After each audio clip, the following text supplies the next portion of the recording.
Honourable Paul Goldsmith. Thank you, Mr. Speaker. And it's very good to be back in the House after a great summer and part of a rejuvenated and energetic team determined to do our best for New Zealand. Determined to carry on the strong, stable government over the past 6 years that we've enjoyed that steadily increased levels of confidence in this country. And confidence, Mr. Speaker, lies at the core of so much progress. It's confidence that encourages people to invest. It's confidence that encourages people to start a new business and to hire new workers. And many of the people in my neighbourhood in the Epsom electorate are doing just that, and many other people around the country have had the confidence to start new businesses and employ new people this year and over the past few years. Mr. Speaker, confidence allows you to take the plunge from being on a benefit and going into a job, trying your job, and thousands, tens of thousands have been doing that over the past year. And it's confidence that underpins higher aspirations, Mr. Speaker, and make it possible. Is it possible for me to do further training and go for a promotion? You need confidence, and that's what this country has enjoyed in increasing levels over the past 6 years of government. Thank you, Mr. Speaker. And my goal is that we have at least another 6 years of this government in this country, and this country will really sing. Mr. Speaker, there are a lot of new faces in this chamber since the last election. The curious thing is that most of the new faces are on this side of the chamber. We've got 14 I suppose New Zealand First has a number of new people from an interesting range of backgrounds, and I hope that they will have the opportunity to make some positive contribution to New Zealand over the years. But there are 14 excellent new MPs on this side of the House from a wide range of backgrounds: business people, doctors, farmers, mayors of towns who have lots of new ideas, plenty of energy, and are grounded in the communities from which they come, Mr. Speaker. And we've also seen a renewal in the executive, and I'm pleased to be part of that, and there'll be more about that later. So at the start of National's 7th year in government, we've got a combination of proven capability and experience with fresh determination and rejuvenation, and that's a good place for any party to be. And we need it because the challenges facing this country haven't gone away, Mr. Speaker. The fundamental economic challenge for New Zealand is about continuing to become more internationally competitive in a world that never stands still. And that challenge is a huge one, Mr. Speaker. It requires relentless effort and thought and questioning of the way that we do things, from the quality of our education system to the impact of regulation on the price of land and housing, the way that we attract capital and the competitiveness of domestic markets, and so many other things. And so, Mr. Speaker, that international competitiveness is absolutely one of the focus of this government, has been for the last 6 years and will continue to be. And it's that international competitiveness that leads to higher incomes. And we all know this is an expensive time of the year as kids are going back to school. It's tough for families, and it's higher incomes that makes life much more enjoyable and opens up more opportunities for families in New Zealand. And that's why we work so hard to improve that international competitiveness. And also other fundamental challenges we face, making sure that we remain plugged into international markets, and that's why Tim Grosser and the government is working so hard to continue to expand our trade relationships.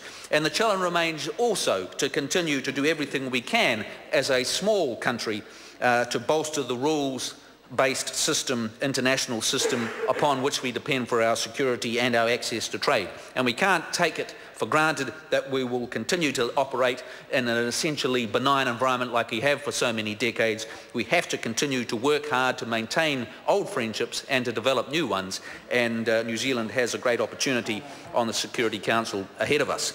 We've also got the challenges of the growing pains of Auckland, where we need to continue to invest, particularly in Auckland, in infrastructure and work hard to increase the supply of land so that housing is affordable for people who live in that beautiful city. And we also have huge challenges that remain in the social sphere. And I'm thrilled that we've made so much progress in that area. And I never thought I'd live to see the day where I'd see a Herald article which said, State of the Nation, life getting better on most indicators. Wasn't that a wonderful Herald in the headline in the Herald yesterday?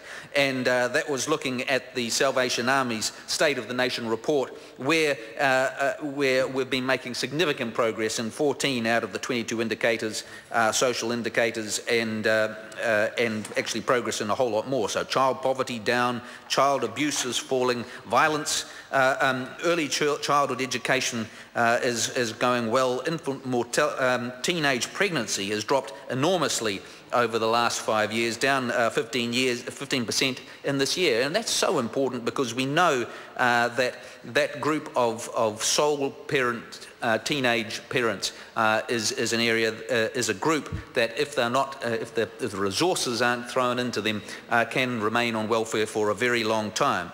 And so we're making great progress in that area. Crime is falling, serious crime is falling, and prison rate is falling, reoffending is falling, real incomes are growing, employment is growing, benefit numbers are falling. So much progress being made. But the point I would make, Mr. Speaker, is that this government is quite convinced, is one that is proud of the progress that we've made so far over the past 6 years, but also keenly aware that there is so much more we can do, and we're hungry to get out and do that so we can continue to drive down crime rates in this country, so we can continue to raise employment and get more and more people having the opportunity to make a life for their families, which is prosperous and good.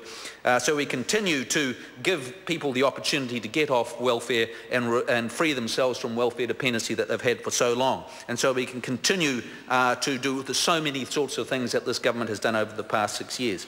Mr. Speaker, I want to talk briefly about some of the areas in the commerce portfolio, commerce and consumer affairs portfolio. And I'm conscious, particularly in the financial markets area, that we've had a very comprehensive set of reforms in the Financial Markets Conduct Act that have come into place at the end of last year, aimed to increase investor confidence and improve access to capital so that businesses can get that capital that they need to grow. It has been a very, very significant change, and so lots of companies have had to do a lot of work and will be doing a lot of work over the next couple of years as we transition into the new regulatory regime. And I'll be making sure that the Financial Markets Authority continues to work, as it does very successfully now, in a positive and open relationship with the markets so that they can all work together effectively under this new regime. We're also going to be looking at the Financial Advisors Review over the next 18 months, which we've signalled.